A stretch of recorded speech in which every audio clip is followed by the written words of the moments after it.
சோழ நாட்டின் காவலன். பகுதி 2. வேட்டையும் தப்பித்தலும். அத்தியாயம் 11. தஞ்சையிலிருந்து தப்பித்தல். உலகமே உனக்கு எதிராக திரும்பும்போது உன் கரத்தை பற்றிக்கொள்ள ஒரு உண்மையான நட்பு கிடைத்தால் அதுவே நீ வெல்வதற்கான முதல் படியாக அமைந்துவிடும். வீரபாகு தேசத்ரோகி என்ற பழிச்சொல்லால் வேட்டையாடப்பட்டபோது அவனுக்கு ஒளியாக, நம்பிக்கையாக அவன் உயிர் நண்பன் இளமாறன் இருந்தான். அந்த நட்பு சூழ்ச்சியின் இருளை கிழித்து அவனுக்கு ஒரு புதிய பாதையை காட்டியது. சூரியன் மறைந்து இரவு மெல்ல தஞ்சை மாநகரத்தை கவ்விக்கொண்டது. ஆனால் அன்று தஞ்சை உறங்கவில்லை. தெருக்களெங்கும் தீப்பந்தங்களுடன் அரச வீரர்கள் துரோகி வீரபாகுவை தேடி அலைந்து கொண்டிருந்தனர். நகரின் ஒவ்வொரு மூலையிலும் சோதனைச் சாவடிகள் அமைக்கப்பட்டிருந்தன. வீரபாகு நிழலோடு நிழலாக கட்டிடங்களின் மறைவிலும் இருள் சூழ்ந்த சந்துகளிலும் பதுங்கி பதுங்கி இளமாறன் தங்கியிருந்த வீரர்களின் குடியிருப்பு கூடத்தை அடைந்தான். அது ஒரு நீண்ட கட்டிடம். பல அறைகளில் வீரர்கள் உறங்கிக் கொண்டும் பேசிக்கொண்டும் இருந்தனர். அவன் நேரடியாக உள்ளே செல்ல முடியாது. அவன் முகத்தை யாராவது அடையாளம் கண்டுவிட்டால் அடுத்த கணமே அவன் பிடிபட்டு விடுவான். அவன் அந்த கட்டிடத்தின் பின்புறம் சென்றான். அங்கே இளமாறனின் அறைக்கு நேராக இருந்த சிறிய சாளரத்தின் அருகே பதுங்கினான். கற்களை எடுத்து மெதுவாக அந்த சாளரத்தில் தட்டினான். அது அவர்களுக்கிடையில் இருந்த ஒரு மந்தன குறியீடு. உள்ளே தன் வாளை துடைத்துக் கொண்டிருந்த இளமாறன் அந்த சத்தத்தை கேட்டதும் ஒரு கணம் திகைத்தான். பிறகு அவன் முகம் மலர்ந்தது. அவன் சாளரத்தின் அருகே வந்து மெதுவாக எட்டி பார்த்தான்.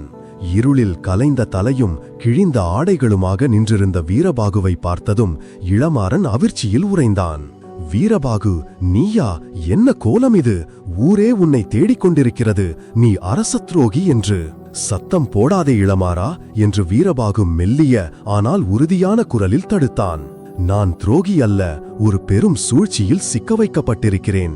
எனக்கு உன் உதவி வேண்டும். இளமாறன் ஒரு கணம் கூட யோசிக்கவில்லை. அவனுக்கு வீரபாகுவை பற்றி தெரியும்.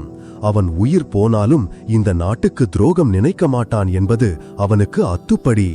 உள்ளே வா என்று கூட சொல்ல முடியாத நிலை. இங்கேயே இரு, நான் வருகிறேன் என்று கூறிவிட்டு இளமாறன் சாளரத்தை மூடினான். சில நாழிகைகளுக்கு பிறகு இளமாறன் அந்த கட்டிடத்தின் பின்புற கதவை திறந்து வெளியே வந்தான். அவன் கையில் ஒரு துணி மூட்டையும் ஒரு தண்ணீர் குடுவையும் இருந்தன. அவன் வீரபாகுவை ஒரு இருண்ட மூலைக்கு அழைத்துச் சென்றான். முதலில் இதை உண் என்று அந்த மூட்டையை பிரித்தான். அதில் சில அப்பங்களும் வறுத்த இறைச்சியும் இருந்தன. வீரபாகு பசி மயக்கத்தில் அதை ஜாதிகம் உண்டான். தண்ணீரை மடக் மடக்கென்று குடித்தான். அவன் உடலுக்குள் ஒரு புதிய சக்தி அது மேற்கொள்ளப்பட்டது. பிறகு வீரபாகு அமைச்சர் மாளிகையில் நடந்த அனைத்தையும், விக்ரமகேசரிதான் உண்மையான சூழ்ச்சியாளர் என்பதையும் சுருக்கமாக ஆனால் தெளிவாக விளக்கினான். கேட்டுக்கொண்டிருந்த இளமாறனின் முகம் கோபத்தால் சிவந்தது. அந்த பாவி மாமன்னரின் நம்பிக்கைக்கு இப்படி ஒரு துரோகமா? நம்பவே முடியவில்லையே. இதை நாம் மாமன்னரிடம் நிரூபிக்க வேண்டும் இளமாறா. அதற்கு நான் உயிரோடு இருக்க வேண்டும்.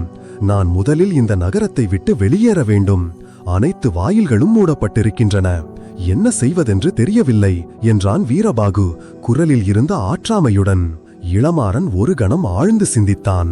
அவன் முகம் திடீரென பிரகாசமடைந்தது. ஒரு வழி இருக்கிறது என்றான். நகரின் கிழக்கு வாயில் வழியாக கழிவுநீர் கால்வாய் ஒன்று செல்கிறது. அது கோட்டைக்கு வெளியே உள்ள ஒரு புதிரில் சென்று முடியும். அதன் வழியாக சென்றால் காவலர்களின் கண்களில் படாமல் வெளியேறிவிடலாம். ஆனால் அது மிகவும் குறுகலானது, துர்நாற்றம் நிறைந்தது. இனி நான் செல்லப்போகும் பாதையை விடவா அது மோசமாக இருக்கப் போகிறது என்றான் வீரபாகு கசப்பாக சிரித்தபடி. அந்த வழியையே காட்டிக்கொடு. இளமாறன் சம்மதித்தான். நான் உன்னுடன் வருகிறேன். வேண்டாம் இளமாறா, நீ என்னுடன் வந்தால் நீயும் அரச துரோகி ஆகிவிடுவாய். எனக்கு உதவி செய்ததற்காக உன் குடும்பம் துன்பப்படும். நீ இங்கேயே இரு, அதுவே எனக்கு செய்யும் பேருதவி. இளமாறனின் கண்கள் கலங்கின.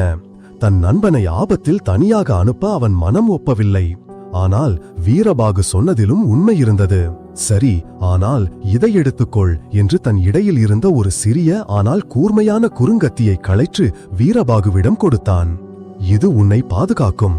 மேலும் இந்தா என்று ஒரு சிறு பை நிறைய பொற்காசுகளையும் கொடுத்தான்.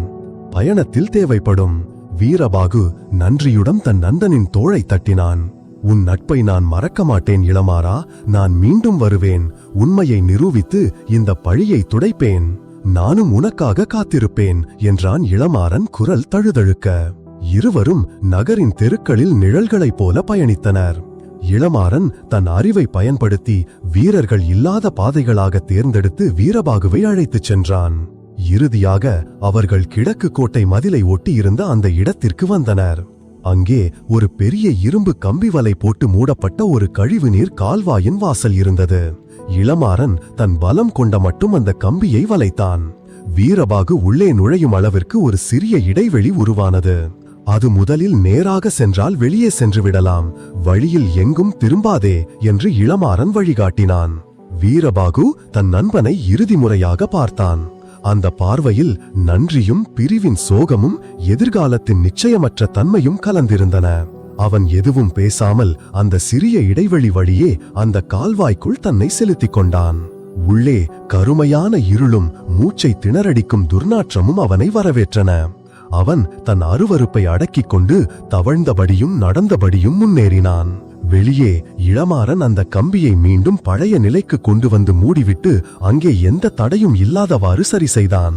அவன் கண்கள் வீரபாகு சென்ற திசையையே பார்த்து கொண்டிருந்தன. தன் நண்பன் பாதுகாப்பாக வெளியேற வேண்டும் என்று அவன் மனம் இறைவனை வேண்டிக் கொண்டது. சிறிது நேர பயணத்திற்கு பிறகு வீரபாகுவின் கண்களுக்கு தூரத்தில் ஒரு மங்கிய ஒளி தெரிந்தது. அது கால்வாயும் மறுமுனை. அவன் தன் வேகத்தை அதிகப்படுத்தினான். இறுதியாக அவன் அந்த சுரங்க பாதையிலிருந்து வெளியே வந்தான். அவன் ஒரு புதிர்க்குள்ளிருந்து வெளிப்பட்டான். அவன் உடல் முழுவதும் கழிவு நீர் நாற்றம். ஆனால் அவன் இப்போது சுதந்திர காற்றை சுவாசித்தான். அவன் தஞ்சை கோட்டைக்கு வெளியே இருந்தான். அவன் திரும்பி தூரத்தில் தெரிந்த தஞ்சை மாநகரத்தை பார்த்தான். அந்த மாநகரம் இப்போது அவனுக்கு அந்நியமாக தெரிந்தது. அவன் மீது சுமத்தப்பட்ட பழியை துடைக்க அவன் மீண்டும் இந்த மாநகரத்திற்கு திரும்பியே ஆக வேண்டும். ஆனால் இப்போது அல்ல. இப்போது அவன் ஓட வேண்டும், வெகு தூரம் ஓட வேண்டும். தன் எதிரிகளிடமிருந்து தன்னை பாதுகாத்துக் கொள்ள வேண்டும். ஒரு புதிய வாழ்க்கையை, ஒரு புதிய போராட்டத்தை தொடங்க சோழ நாட்டின் காவலன் தன் சொந்த நாட்டை விட்டும் தன் சொந்த ஊரை விட்டும் ஒரு தேடப்படும் குற்றவாளியாக இருளை நோக்கி நடக்கத் தொடங்கினான்.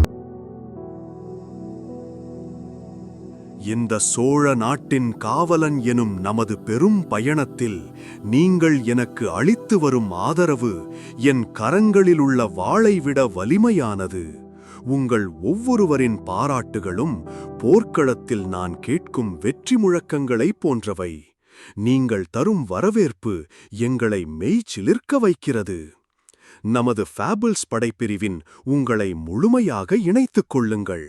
ஆம், திரையில் தெரியும் அந்த சப்ஸ்கிரைப் எனும் சிவப்பு பொத்தானை அழுத்தி நமது படையில் சேருங்கள். நன்றி.